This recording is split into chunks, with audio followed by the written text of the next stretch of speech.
Selamat pagi, saudara yang dikasihi Tuhan. Kita jumpa lagi dalam renungan pagi GPD Bethesda Makassar. Pagi ini saya akan baca dari buku 1 Samuel pasal yang kedua, ayat 17 yang berkata sebagai berikut. Dengan demikian, besarlah dosa kedua orang muda itu di hadapan Tuhan, sebab mereka memandang rendah korban untuk Tuhan. Puji Tuhan, kita baru saja kembali membaca suatu hal yang dianggap penting di hadapan Tuhan, yaitu adanya dosa pelanggaran yang disebut sebagai dosa yang sangat besar. Saudara yang dikasihi Tuhan, seringkali kita terjebak juga dalam dosa yang kita tidak sadari ternyata di dalam Alkitab itu dosa yang besar. Mengapa dosa itu disebut dosa yang besar? Karena dosa ini adalah suatu pelanggaran yang menganggap ringan, menganggap remeh korban yang diberikan kepada Tuhan. Ini hal yang sangat berbahaya jika kita tidak menyadari. Ketika kita membaca firman Tuhan, tahukah saudara bahwa kita selamat karena korban? Kita bisa mencapai kehidupan yang lebih baik karena ada korban. Bahkan kita mencapai kehidupan yang kekal di balik kematian nanti karena korban. Hal inilah yang menjadi sebab Tuhan menghukum kedua anak Imam Eli karena mereka menganggap remeh. Mereka menganggap sesuatu yang tidak punya nilai, yaitu korban untuk Tuhan. Perjalanan kehidupan kita harus waspada karena ada banyak kegiatan, ada banyak pelayanan yang berada di dalam lingkungan rumah Tuhan yang seringkali dianggap remeh, dianggap gampang. Kita pelayan yang selalu harus ada di dalam setiap ibadah, di dalam setiap hubungan kita dengan Tuhan, kita harus ada di dalamnya. Entah hamba Tuhan, entah pelayan, entah pejabat gereja. Dia jadi pejabat bukan karena dia punya harta atau punya pengalaman, tapi karena dia ada di rumah Tuhan dan melayani Tuhan. Itulah nilai kita. Hofni dan Pinehas, di luar rumah Tuhan, dia orang biasa. Walaupun dia imam muda, tapi dia tidak punya tanggung jawab seperti ketika dia ada di dalam rumah Tuhan. Hal inilah yang harus kita waspadai.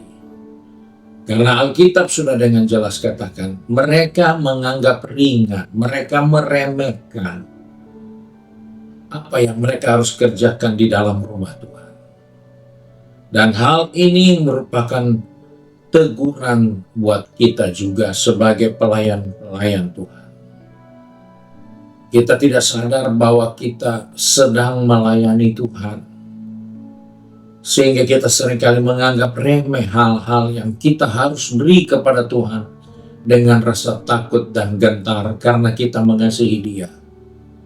Tapi karena seringkali pelayanan itu sudah dianggap biasa, sehingga kita menganggap ringan. Kita tidak menghormati hal-hal yang kudus, hal-hal yang berharga, hal-hal yang bernilai. Dan ini hal yang sangat berbahaya dalam perjalanan iman kita kepada Tuhan. Kita bukan hanya datang ibadah pada hari Minggu, tapi kalau kita mau telusuri dengan baik dan jelas, tidak tahukah kamu bahwa tubuhmu itu tempat kediaman Allah? Kita gagal karena kita tidak menghormati tempat kediaman Allah, di dalam diri kita. Diri kita buat sesuka kita, semau kita. Sehingga hal-hal yang penting di mata Tuhan itu tidak dianggap dengan baik. Dalam hidup ini, ketika kita tahu bahwa tubuh ini adalah tempat kediaman Allah, maka tempat kediaman itu harus ada korban. Sadar atau tidak, tempat kediaman Allah selalu diwarnai dengan korban. Sebab itu Paulus harus katakan, aku menasihati kamu supaya ibadahmu yang sejati, yaitu seluruh hidupmu ini, menjadi korban yang kudus, yang berkenan kepada Allah. Dan hal inilah yang menjadi perhatian kita hari ini. Hofni dan Pinehas menganggap remeh hal yang penting yang berhubungan dengan rumah Tuhan, yaitu korban. Saya katakan tadi, kita diselamatkan hanya korban. Kita memperoleh kehidupan yang lebih baik karena korban. Bahkan kita punya kepastian hidup yang kekal karena korban, yaitu korban Yesus. Dan oleh sebab itu, ketika kita menyadari korban itu penting, maka jagalah diri. Karena dalam tubuhmu, engkau harus punya korban yang kau berikan kepada Tuhan, karena tubuhmu tempat ibadah yang sejati. Di dalam tubuhmu ada Tuhan yang mau tinggal menjadikan tubuh kita rumahnya. Dan karena kita tubuhnya adalah rumahnya, maka di dalam rumah itu harus ada korban. Tidak ada rumah Tuhan tanpa korban. Yang tidak ada korban itu bukan rumah Tuhan. Dan oleh sebab itu kita diingatkan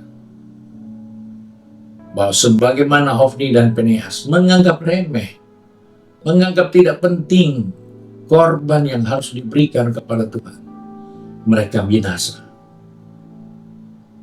Dan perbuatan mereka itu dicatat dalam Alkitab sebagai suatu dosa yang sangat besar. Ini menjadi perhatian kita di zaman akhir, karena Tuhan ingatkan, zaman akhir ini kita harus menjadi tempat di mana Allah tinggal dan menjadikan diri kita sebagai tempat kediamannya. Dan di dalam tempat kediamannya itu ada korban yang kita harus berikan untuk Dia.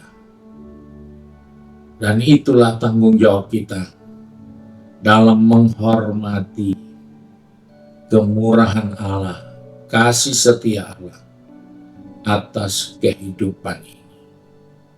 Kiranya Tuhan menolong kita untuk mengingatkan diri kita sendiri bahwa jangan sampai kita tidak menghormati korban yang kita harus berikan kepada Tuhan. Tahukah saudara, ketika saudara beribadah, membawa persembahan, membawa milik Tuhan, itu yang diatur dalam kebenaran firman Tuhan. Tapi ada bahagian yang sangat penting. Tubuh kita harus menjadi korban yang kudus dan yang berkenan kepada Allah. Rangkaian ibadah yang sejati adalah peningkatan dari sekedar membawa persembahan, mengembalikan milik Tuhan 100% dari hidup ini.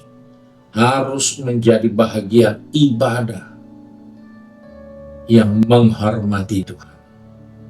Kiranya Tuhan menolong kita. Dan mari kita satu dalam doa. Kembali kami datang kepada Bapa di surga dengan mengucap syukur, karena pagi ini Tuhan mengingatkan kepada kami sebagaimana Hofni dan Pinehas. Mereka melakukan kesalahan yang besar karena tidak menghormati korban kepada Tuhan. Pagi ini kami mohon kemurahan-Mu, ampuni dosa, salah, kekurangan, kelemahan kami. yang mungkin kami sudah lakukan berulang-ulang kali tanpa kami sengaja. Tidak memperhatikan korban yang kudus dan yang berkenan kepada Tuhan. Karena itulah korban yang harus kami berikan sebagai ibadah kami yang sejati. Sebab itu Tuhan, tolong kami, pegang tangan kami, atur langkah kaki kami. Bagi anak-anak yang sudah pergi bekerja, berbisnis, studi, sibuk dalam kegiatan berumah tangga, maupun sudah mengabdi kepada tugas tanggung jawabnya, Tuhan ingatkan kami bahwa tubuh ini adalah tempat kediaman-Mu. Dan pada tubuh inilah harus ada korban yang kudus, yang sejati, yang berkenan kepada Tuhan. Agar kami menghormati korban itu dalam perjalanan kehidupan kami. Agar ketika kami melakukannya, kami percaya Engkau hadir di atas korban yang berkenan kepadamu. Sebagaimana korban Habil diperkenankan, kami percaya Engkau juga akan selalu berkenan atas kehidupan kami yang tahu menghormati Tuhan dengan korban yang kudus dan yang berkenan kepada Tuhan. Terima kasih Bapa. Kami bersyukur dan kami berdoa di dalam berkat nama Tuhan Yesus Kristus. Haleluya. Amin. Puji Tuhan. Tuhan Yesus memberkati kita dan selamat pagi.